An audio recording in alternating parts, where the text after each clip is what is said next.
Ever feel like your brain's trying to like decode itself? That's kind of what diving into artificial neural networks feels like. Yeah. It's a trip. We're talking about computer systems modeled directly after the human brain, designed to learn from data, just like you and I do. Right. And lucky for us, we've got this fantastic article from Geeks for Geeks. Okay. You know, the go-to spot for all things computer science. Yeah. It's titled Artificial Neural Networks and Its Applications. It's wild. It's like we're using the very structure of our brains to push the boundaries of computing. Right. Like we know our brains are these incredible networks of billions of neurons, Yeah.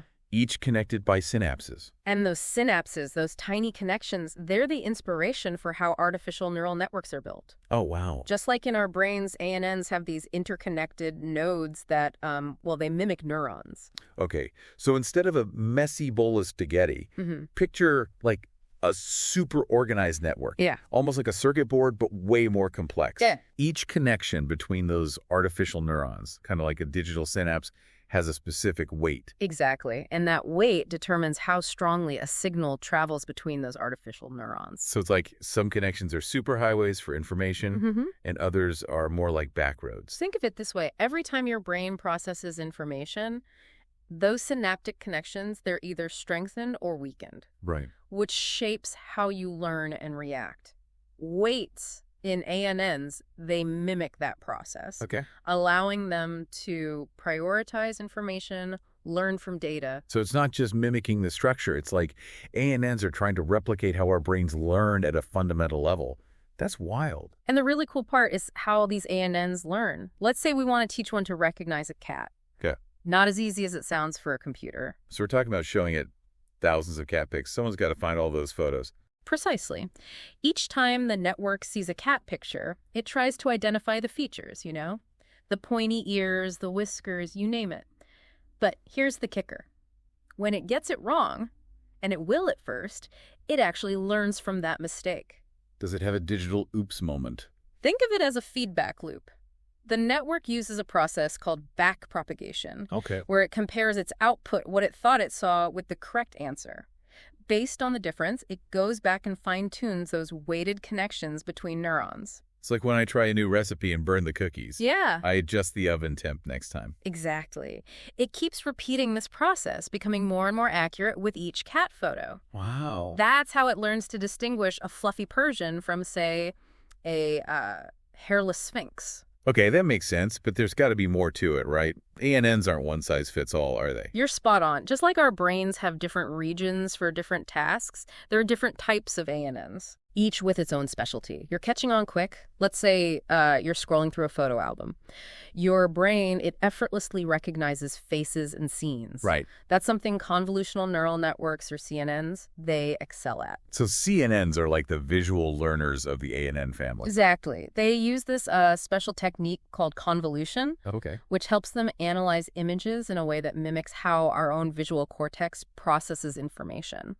Imagine a detective, scanning a photo for clues. Okay. CNNs do something similar, but at a much faster and more granular level. So they break down images into tiny pieces of information. Exactly. They identify patterns and features within those tiny pieces, like edges, textures, shapes.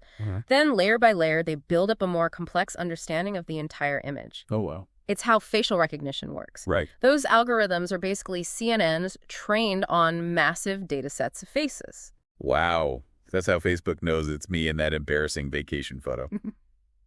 Okay, what about those language-based tasks you mentioned earlier? That's where recurrent neural networks, or RNNs, come into play. Think about how you understand a sentence. You don't just process each word in isolation, right? Right. You consider the words that came before it. You're building up meaning as you go. Yeah.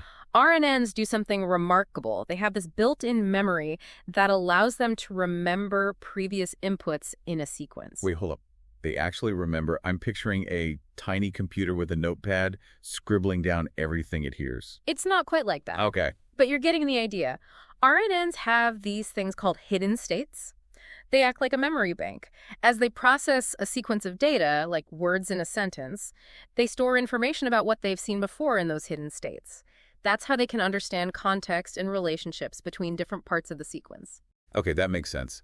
So If I'm understanding this right, RNNs would be perfect for something like language translation where the order of words matters so much. You got it. Think about Google Translate. Yeah. That's a prime example of RNNs in action. Wow. They've been trained on massive amounts of text in multiple languages, so they can analyze a sentence, understand its meaning based on the sequence of words, and then generate an accurate translation in another language. It's like having a simultaneous interpreter living inside your phone. Yeah, But language translation is just the tip of the iceberg, right? absolutely. RNNs are also used in things like speech recognition, where they can analyze audio signals and transcribe them into text.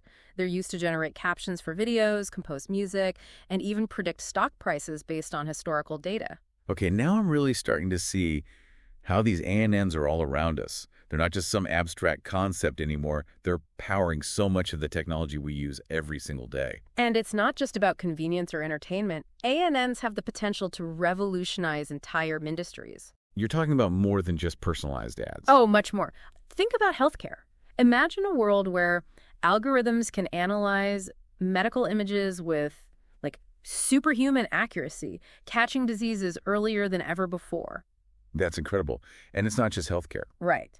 ANNs are already being used in fields like finance to detect fraud, in transportation to optimize traffic flow, even in agriculture to monitor crops and predict yields. And we're only just scratching the surface of their potential. Okay, now my mind is officially blown. This is like something out of a sci-fi movie. It might feel futuristic, but it's our reality. It really makes you wonder, what else will we be able to do with these incredible tools? It's almost like we've opened Pandora's box of algorithms, right? We're talking about machines that can analyze, predict, even create. Where does it end? It's a question that keeps a lot of people up at night, right? But here's the thing. ANNs are tools. Okay. And like any tool, it's up to us how we wield them. You're saying it's not about the tech itself, but how we choose to use it. Exactly. Let's take personalized medicine as an example. Imagine a future where ANNs can analyze your individual genetic makeup, lifestyle, environmental factors to predict your risk for certain diseases.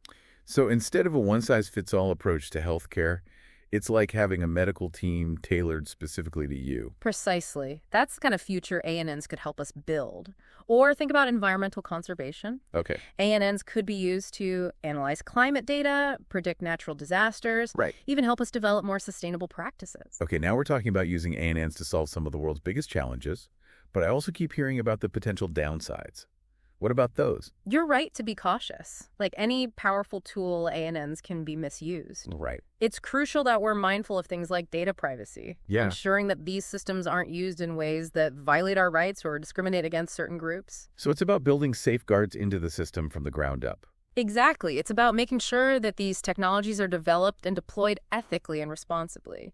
We need clear guidelines, open discussions, a shared understanding of the potential risks and benefits. So it's not just a tech issue, it's a societal one. Precisely. It's a conversation that needs to involve everyone, scientists, policymakers, ethicists, and everyday citizens like you. Because at the end of the day, these technologies will shape the future we all share. You've given us a lot to think about. But before we wrap up, I have one last question. We've talked a lot about how ANNs work and what they can do, but what does it all mean? If machines can learn and solve problems like humans, does that change what it means to be human? Now that is the million-dollar question, and honestly, there's no easy answer. But I think it pushes us to confront some fundamental questions about ourselves. What makes us unique?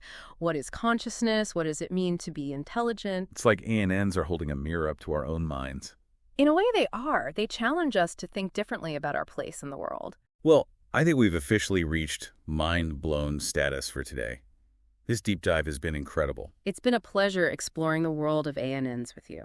To everyone listening, we hope this deep dive has sparked your curiosity.